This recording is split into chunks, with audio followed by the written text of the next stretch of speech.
Hello everybody, my name's Lucas, and today I thought I would take you through my process of repairing my desktop. Last night I had a bit of a disaster. I decided I was going to install Linux Mint and see how viable Linux was recently, because I haven't tried it in several years. And even though I'm definitely not new to Linux, I managed to format my C drive with Windows on it and overwrite all the files with Linux. So I've lost probably most of my files, and it sounds silly, but I created a 64GB iSCSI drive to install Linux on, and I mounted it into Linux Mint before I did the installer, and somehow my 64GB SSD and the 64GB SCSI drive got mixed up, and I ended up installing over my Windows installation. So yeah, that was a bit of a disaster. So I've taken out the SSD and connected it up to my file server, and since about 3 in the morning, which is how long I've been trying to fix this thing, it's been scanning the drive. I've got recovery software open, and I hope it can find something, but I really doubt it will. I mean, if I just deleted the partition, that would have been fine. I just could have recovered it, and probably wouldn't even need to reinstall Windows. But it's been overwritten with a Linux install, so it's very unlikely that I'm going to be able to recover a lot of the stuff. So I'm going to spend about a day trying to recover the files. Then if by the end of the day it doesn't find anything, I'm just going to reinstall Windows over it.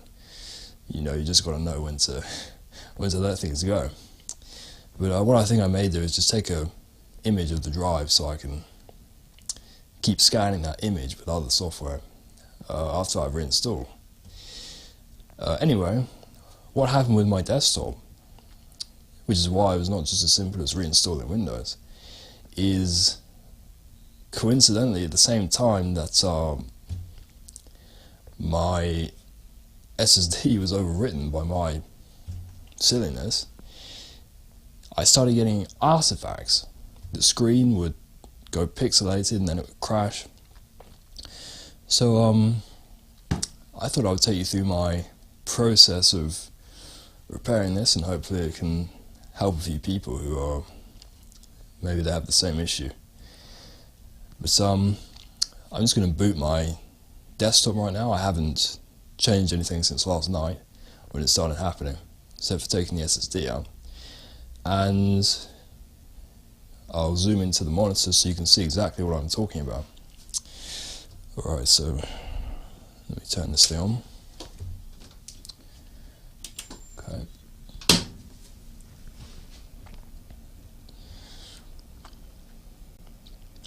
Okay, so as soon as this turns on, you can see the screen's got some kind of a checkerboard over it, and then you can see the splash screen comes up, but everything is all checkered, and yeah, basically this is just called graphical artifacts, and most of the time when you have this, there's not really much you can do about it except for replacing your card.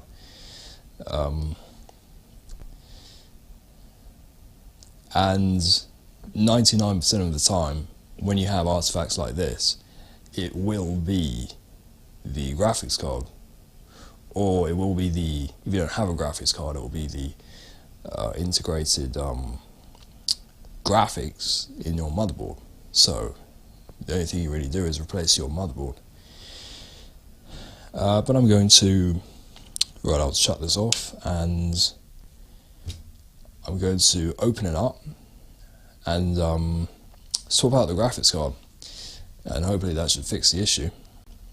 And we'll try and find out why this issue happened, because this is a GTX 480 in here at the moment, and I've only had it for maybe 2 years, and this is actually the second GTX 480 I have.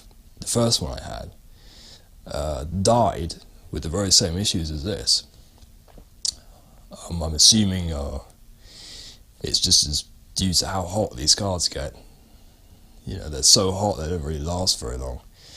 Same situation with the 4870x2s, the Radeons.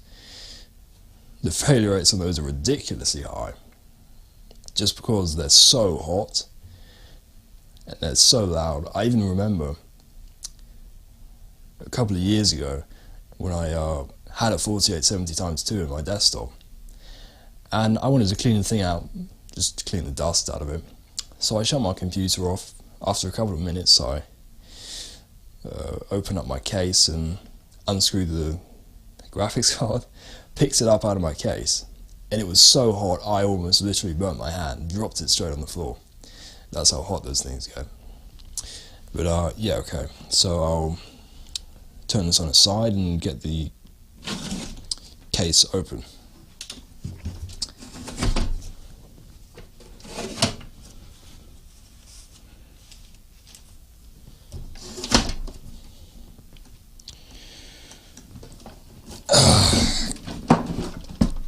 Extremely heavy thing.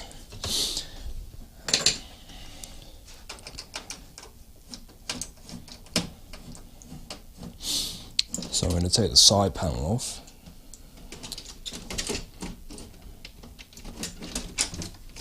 Put it down there.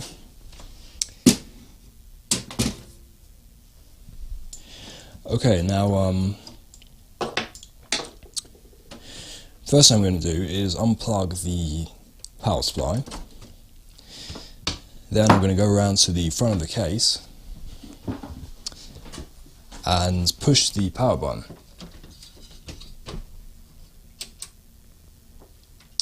I'm just going to make sure that all of the current is discharged, so there's nothing still in the power supply that could cause any damage. Because the reason that you do this is because there is usually a residual current in the power supply. So yeah, if I just plug this back in and I'll turn this off. So I've turned the power supply on, the machine is off. Now I'll turn the power supply, I'll unplug it, then I'll turn the machine on. And did you see that? It turned on just for a second. So it still had power in the machine. Just a little bit, but still can cause damage. So,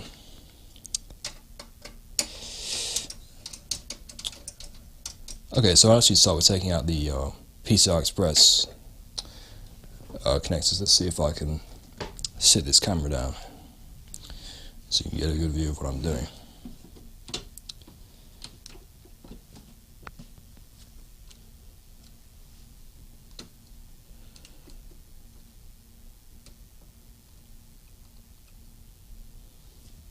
Okay, I hope that's adequate.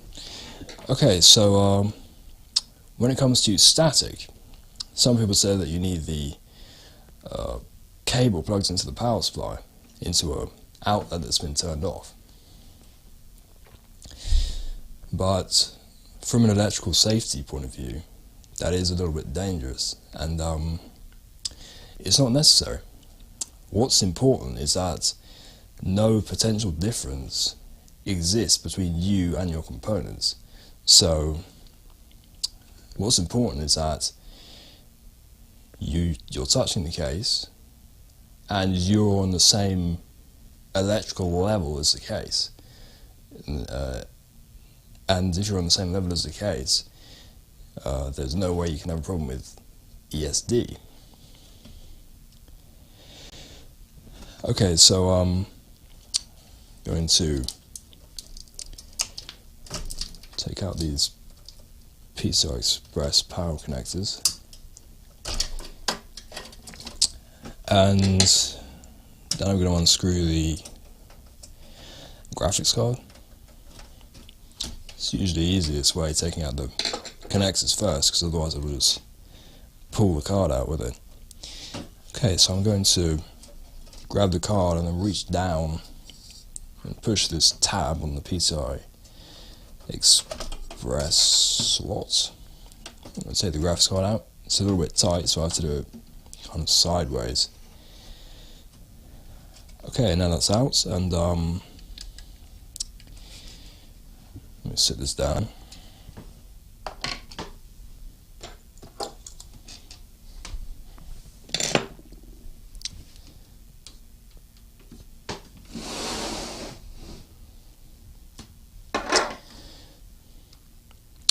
Okay, so you can see that I've installed a Arctic cooler. It's the Arctic Accelerator Twin Turbo 2. And I installed this about a year ago. And it's just because the stock cooler on the 480 is just completely inadequate. It was just overheating whenever I ran a stress test.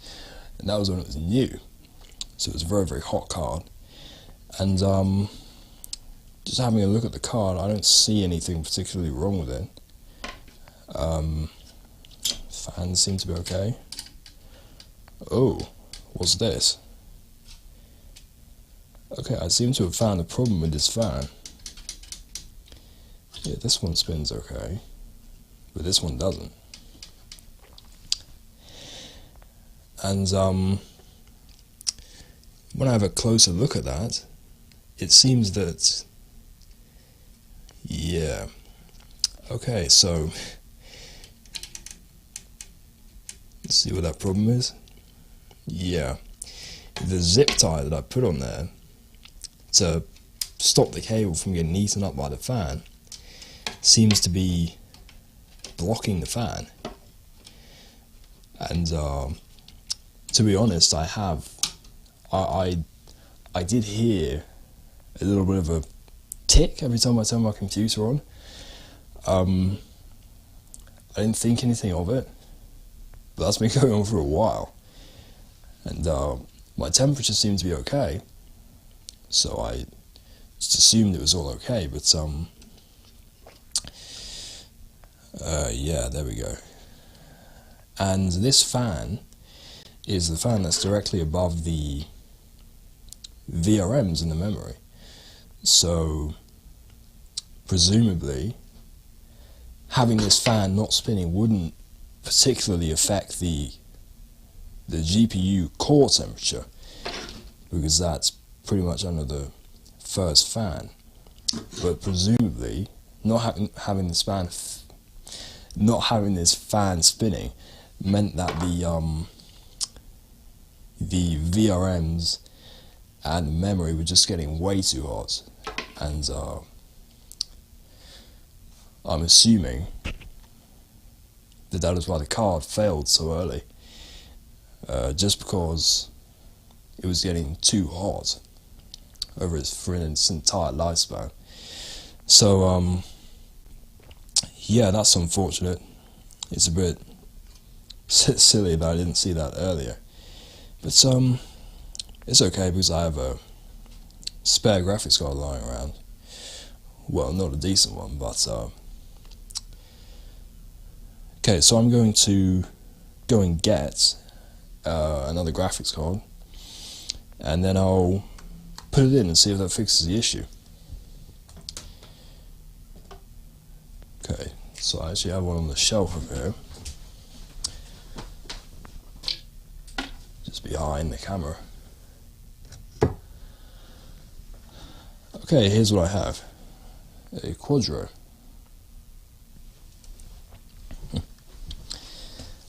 And yeah, when it comes back to ESD, when you're picking up electronic items like this, you know, don't go grabbing the whole card like that.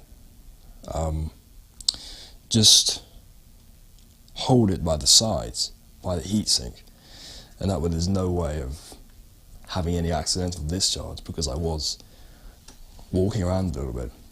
And I would advise that you would take your shoes and socks off, especially if you're on a carpet, because walking along you will build up hundreds of volts of charge, and it can cause a big issue. Okay, so I'm going to put this back into my case. Okay, let me set the camera back up there.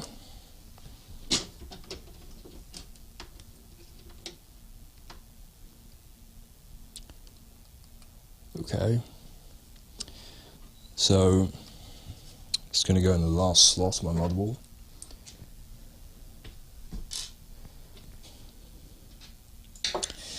And it's fairly simple to put in.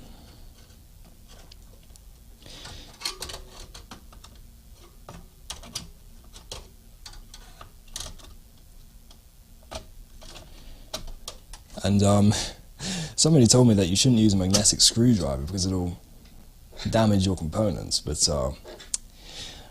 I wouldn't say I agreed with that, just because the magnetic field of a screwdriver is not really strong enough to cause any damage. The real damage just comes from if you drop your screwdriver and manage to scratch your motherboard or break any contacts or anything like that. That's far more significant than a little bit of magnetic field.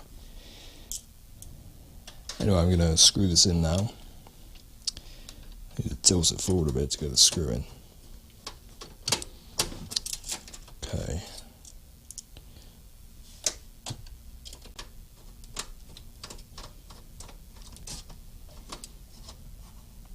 Okay, that's in. I'm going to plug the PCI Express connector in. This is a 6+2 pin, but we only need 6 pins for this card. So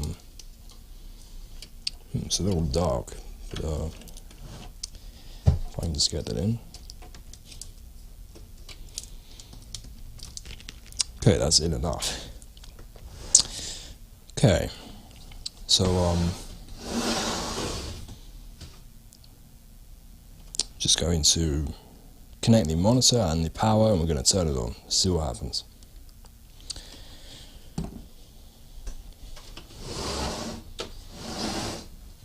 Don't particularly need to put the side panel back on.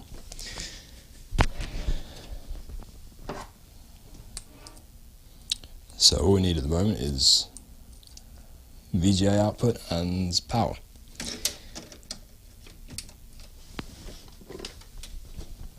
Okay, so I'll set this down so you can see the monitor.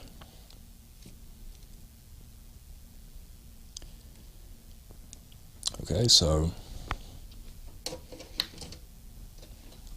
that's in, power supply is on, and now I'm going to turn this on. And on this particular motherboard, there is a button, power on button on the board, so I'm just going to press that.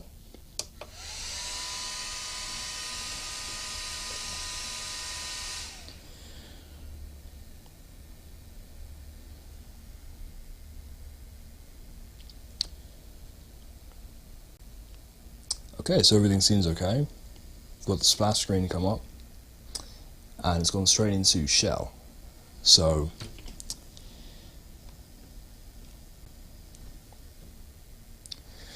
I don't see any artifacts, so presumably it was just the card, and not the motherboard or the CPU or the RAM, etc. And it usually is when you have artifacts like that. It's usually always the card. Okay, so I'm going to turn this off and connect up my keyboard and mouse, and I think I'm going to install Windows, perhaps. In fact, no, I won't do that, because I think I'll wait a couple of hours until my recovery software is finished scanning my SSD, and then if I don't find anything, I'll connect it back and install Windows on it. So that's about it for today, I suppose. So that's all for today, and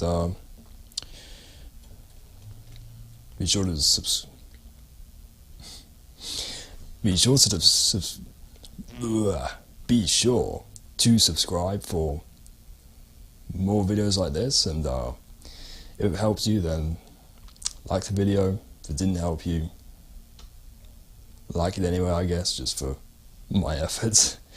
And we'll see you next time.